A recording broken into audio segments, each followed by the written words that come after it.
जो कलकत्ता कभी सनातन संस्कृति के विभिन्न पहलुओं का समागम केंद्र होता था, जहां वैष्णव से लेकर शाक्त पंथ के लिए द्वार खुले थे, वहां ईसाई मिशनरियों का भी दबदबा सदा से रहा है।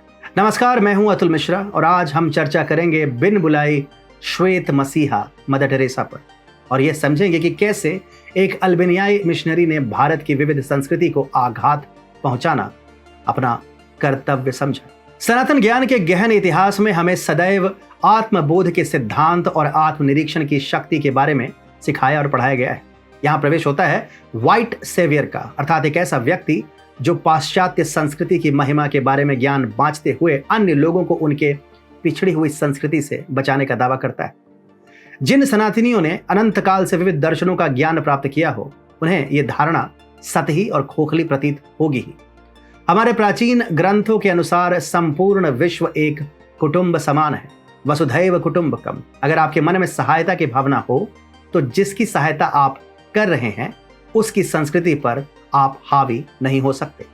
जैसा कि श्रीमद् भगवद गीता में स्पष्ट है, प्रत्येक सभ्यता का अपना धार्मिक महत्व होता है और उसकी मुक्ति का अपना अनूठा मार्ग होता है। वो कहते हैं ना, किसी व्यक्ति को मछली मत दें, उसे मछली पकड़ना सिखाएं। यहीं पर व्हाइट सेवियर कॉम्प्लेक्स पिछड़ जाता है। किसी व्यक्ति को सक्षम बनाने के स्थान पर यह प्रवृत्ति इसे दूसरे पर लंबे समय के लिए आश्रित रहने पर विवश कर देती है। जो संस्कृति अपने आध्यात्मिक समृद्धि और प्राचीनता पर गर्व करती हो, वहां पर ऐसी प्रवृत्ति न केवल अनावश्यक लगती है अपितु अतार्किक भी। संसार को रक्षकों की आवश्यकता नहीं, आवश्यकता है तो समझ, आपसी सम्मान और सच्चे सहयोग की। सनातन संस्कृति के विशाल ज्ञानवट में हिंदू सदैव इसकी सशक्त जड़ों समान विद्यमान रहे, परंतु भारतविदों, मानव विज्ञान विशेषज्ञ एवं औपनिवेशिक अंग्रेजों द्वारा एक विनाशकारी नैरेटिव रचा गया है, जिसके अनुसार भारतीयों, मुख्य रूप से हिंदुओं को आदिम प्रवृत्ति का और संस्कृति विहीन प्राणियों के रूप में चित्रित किया गया है, जिन्हें मार्गदर्शन की त्वरित आवश्यकता है। कलकत्ता वह स्थान है जो भारत की सांस्कृतिक विविधता का ऐतिहासिक प्रतिबिंब रहा है। बंगाल की इसी पवित्र भूमि पर चैतन्य महाप्रभु, लाहिड़ी महाराज, रामकृष्ण परमहंस एवं बंकिम चंद्र चट्टोपाध्याय जैसे मनीषी महापुरुषों का उद्भव हुआ। कलकत्ता का नगर कई गहन आध्यात्मिक और दार्शनिक आंदोलनों का साक्षी भी रहा। इसी कलकत्ता में भक्ति आंदोलन अपने शिखर पर पहुंचने में सफल हुआ था।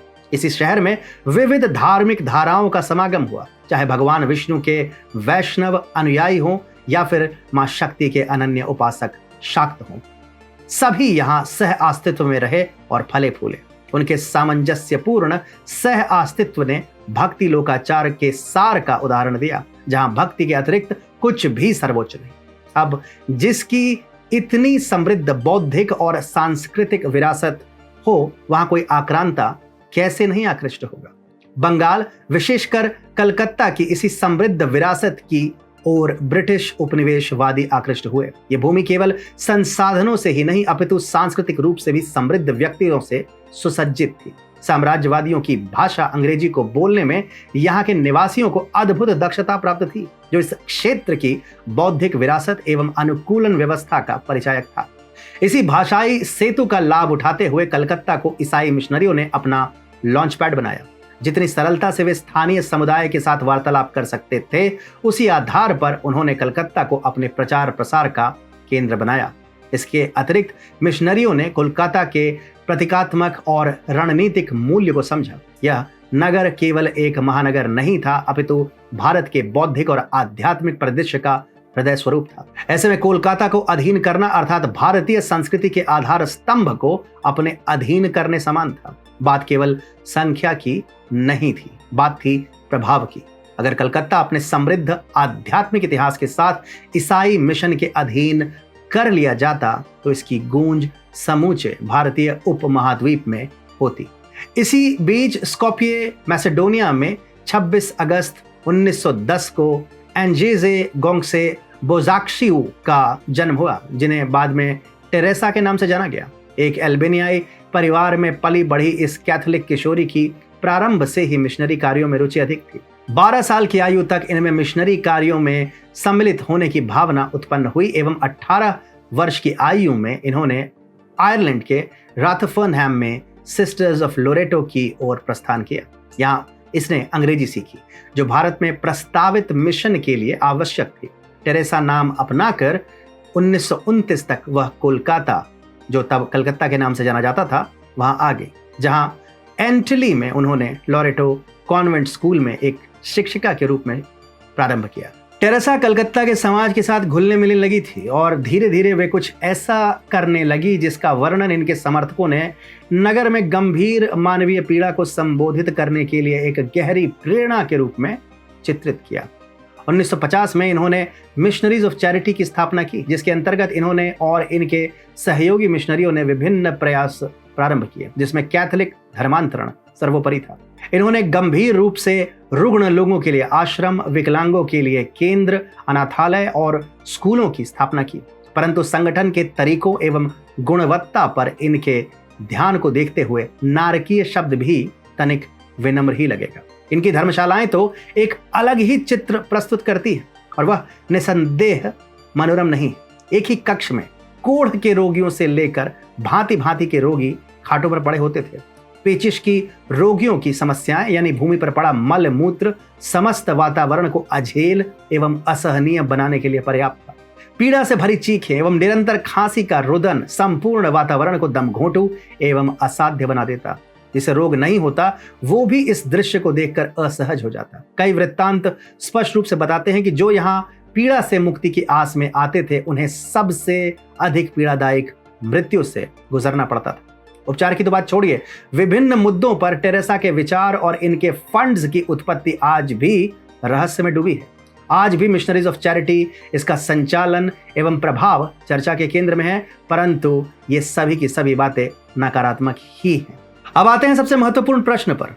क्या ऐसे लोगों को वास्तव में टेरेसा की सहायता चाहिए थी, या व्हाइट सेवियर का भाव ही इनके इरादों का मार्गदर्शन करता था? क्या स्वीकृति का कोई स्थान नहीं? सेवा भाव में मुक्ति का भाव स्वेच्छा से आना चाहिए, स्वार्थ भाव से नहीं। पर यहां तो ऐसा कुछ भी नहीं था। सेवा और स्वार्थ के बीच एक बहुत महीन रेखा है। ऐसे में हम ये भी सोचने को विवश हो जाते हैं कि क्या इन लोगों का दान वास्तव में परोपकार था, या फिर बात कुछ और ही थी। इसके अतिरिक्त कभी आपने ये सोचने का प्रयास किया है कि मृत्युशैया पर पड़े इन रोगियों को एक श्वेत रक्षक की ही आवश्यकता क्यों पड़ी थी? क्या पीड़ा नस्लों के बीच अंतर करती है, या फिर ईसाई मिशनरियों ने टेरेसा को जानबूझकर श्वेत सेवियर के रूप में दिखाया, जिसके लिए पीड़ितों की सेवा कभी प्राथमिक लक्ष्य थी ही नहीं? सच कहें तो टेरेसा का सामाजिक कार्य एक छलावा था, जिसमें परोपकार के नाम पर धर्मांतरण को बढ़ावा दिया जाता रहा। विश्वास नहीं होता तो इस उदाहरण पर ध्यान दीजिए। जिस टेरेसा को कुछ अनुयायी संत की उपाधि देते नहीं थकते, उसी ने एक मरते हुए व्यक्ति की पीड़ा को यीशु के आलिंगन के समान बताया। उत्तर में पीड़ित ने इतना ही कहा, तो फिर यीशु से कहो वो मुझे चूमना बंद करे। माइकल हकीम सहित अनेक आलोचकों का तर्क है कि टेरेसा एक कट्टरपंथी धार्मिक परिप्रेक्ष्य की अधिवक्ता थी। उनका तर्क था कि टेरेसा पीड़ा को अद्वितीय अनुभवों के रूप में देखती थी, जिसे वह यीशु मसीह के सूली पे चढ़ने के समान बताती थी। किसी की पीड़ा का ऐसा व्यापार ही अंग्रेजी में संभवतः सोल हार्वेस्टिंग कहा जाता है। इसके अतिरिक्त टेरेसा के अनेकों संबंध, चाहे सांस्कृतिक हो या राजनैतिक, अक्सर उन पर प्रश्न उठते रहते हैं। विशेषकर हैती के कुख्यात डुवेलियर परिवार पप्पा, मामा और बेबी डॉग के साथ उनके संबंधों पर, जो अपने दमनकारी शासन के लिए जाने जाते थे। इसी भांति भारतीय लोकतंत्र के काले अध्याय यानी इंदिरा गांधी के आपातकाल युग पर उनके विचारों को राजनीतिक नेतृत्व के साथ तालमेल बनाए रखने के एक रणनैतिक कदम के रूप में देखा गया है। दोनों उदाहरण इनकी नैतिकता पर एक विशाल, अति विशाल प्रश्न चिन्ह लगाती है। इस परिप्रेक्ष्य में टेरेसा विशुद्ध व्हाइट सेवियर सिद्ध होती है, जिन्होंने उपचार के लिए नहीं अपितु धर्मांतरण के उद्देश्य से ऐसे रुग्णालय बनाए जहां रोगी की मृत्यु बाद में होती, पहले उसे असाध्य कष्ट और पीड़ा का अनुभव करना होता।